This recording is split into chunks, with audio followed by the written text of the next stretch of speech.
Hello friends, Sanskrit ज्ञान पर आपका स्वागत है। आज की वीडियो का टॉपिक है तुमुन प्रत्यय। प्रत्यय वह होते हैं जो किसी भी शब्द या क्रियापद के बाद में लगाए जाते हैं।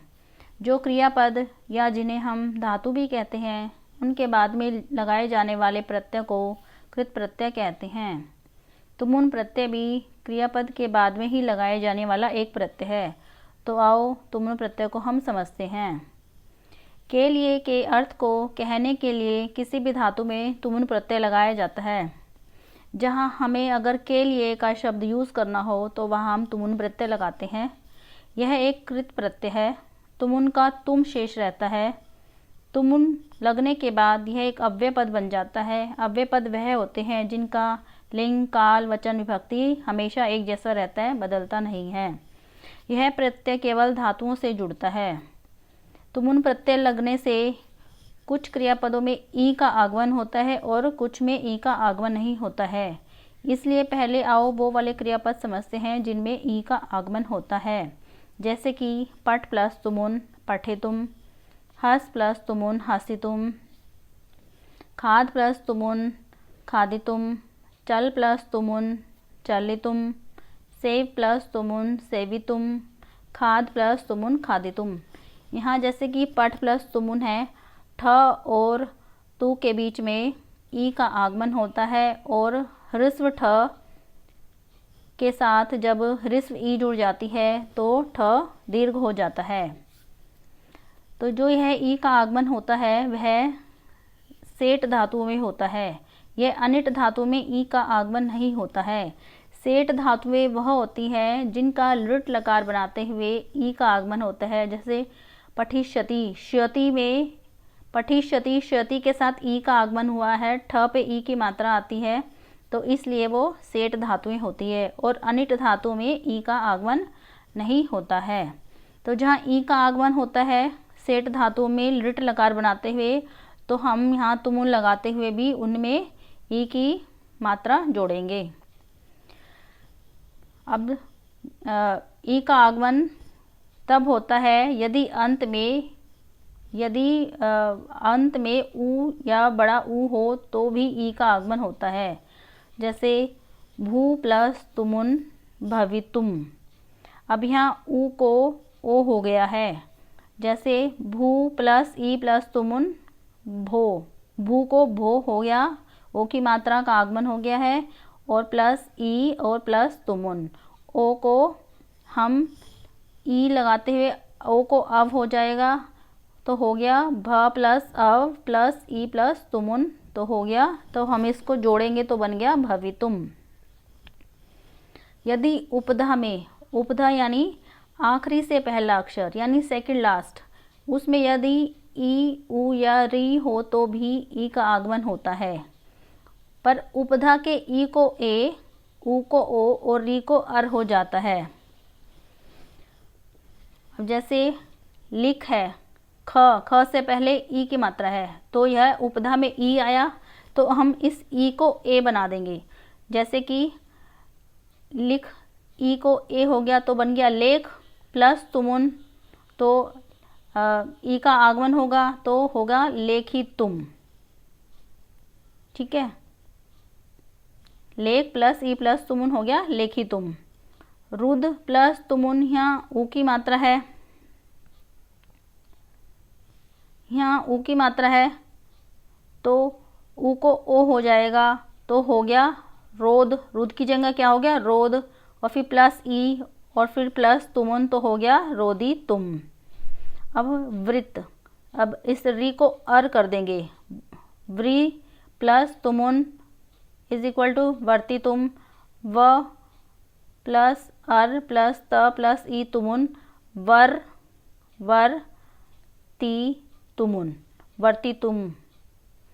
वर्ती तुम हो गया। जो अर है वो नेक्स्ट, व से जो नेक्स्ट अक्षर है उसके ऊपर चला जाएगा, तो हो गया वर्ती तुम।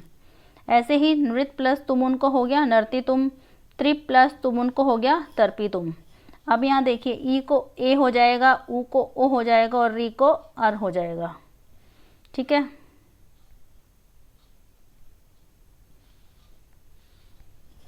अब धातु का अंत अगर ई या ह्रस्व ई या दीर्घ ई से हो तो तुम प्रत्यय लगने पर ई या बड़ी ई को ए हो जाएगा। जैसे जी प्लस तुमुन, जी को जे हो गया और तुमुन का तुम शेष रह गया, तो क्या हुआ, जे प्लस तुम। ऐसे ही ची प्लस तुमुन, ची को चे हो गया और तुमुन का तुम शेष बच गया, तो जुड़ने पर क्या हो गया, जे चे तुम। और ऐसे ही दीर्घ ई हो तो नी प्लस तुमुन, यहाँ दीर्घ ही है तो भी ए बन जाएगा, तो नी को ने हो गया और तुमुन को तुम हो गया। ऐसे ही भी प्लस तुमुन भेतुम, क्री प्लस तुमुन क्रेतुम। अब अगर धातु के अंत में अगर ए या आई हो तो तुमुन लगने पर इन दोनों को आ हो जाता है। ह्रस्व ए हो या दीर्घ ए हो तो दोनों को आ हो जाते हैं, पर इसमें ई का आगमन नहीं होता है। जैसे वे प्लस तुमुन बातुम, ए का आ हो गया। त्रयी प्लस तुमुन, अब आई का आ हो गया तो क्या हो गया, त्रातुम। गाई प्लस तुमुन, आई का आ हो गया तो हो गया गातुम। तो इस प्रकार से क्रियापद बनेंगे। धातु के अंत में यदि ह्रस्व री हो या दीर्घ री हो तो दोनों को अर हो जाता है और ई का आगमन नहीं होता है। जैसे क्री प्लस तुमुन करतुम, अर है जो क से नेक्स्ट वाले अक्षर के ऊपर चला जाएगा। थ्री प्लस तुमुन तरतुम, अर यहाँ नेक्स्ट त के ऊपर चला गया। जरी प्लस तुमुन जरतुम, यहाँ भी अर ये त के ऊपर चला गया, पर यहाँ ई का आगमन नहीं होगा। यदि किसी धातु का अंत श, च या छ से हो तो तुमुन प्रत्यय लगने पर श, च और छ श में परिवर्तित हो जाएंगे, मूर्धन्य श में परिवर्तित हो जाएंगे। यह एक ष्टुत्व संधि का नियम है कि श, च और छ से परे कोई स्वर या कोई व्यंजन हो तो श, च और छ को मूर्धन्य श हो जाता है और तुमुन के त को ट हो जाएगा। जैसे कि दृश प्लस तुमुन द्रष्टुम, अब यहाँ श को मूर्धन्य श हो गया और त को ट हो गया, तो क्या बन गया, द्रष्टुम। पृछ प्लस तुमुन, यहाँ च छ को श हो गया और त को ट हो गया, तो क्या हो गया, प्रष्टुम। यदि धातु के अंत में म हो तो तुमुन प्रत्यय लगाते हुए मैं को अपने ही वर्ग का पंचम वर्ण हो जाता है। जैसे कि गम प्लस तुमुन, म पवर्ग वर्ग का पंचम वर्ण क्या हुआ, न, तो म न में परिवर्तित हो जाएगा ह्रस्व न में और तुमुन का तुम शेष आ जाएगा, तो हो गया गंतुम। यह एक अनुनासिक संधि का एक नियम है। हन प्लस तुमुन और न तो पहले से ही पंचम है तो उसको तो पंचम को पंचम ही रहेगा, तो हन प्लस तुमुन हंतुम। तो ये था कुछ तुमुन प्रत्यय के उदाहरण।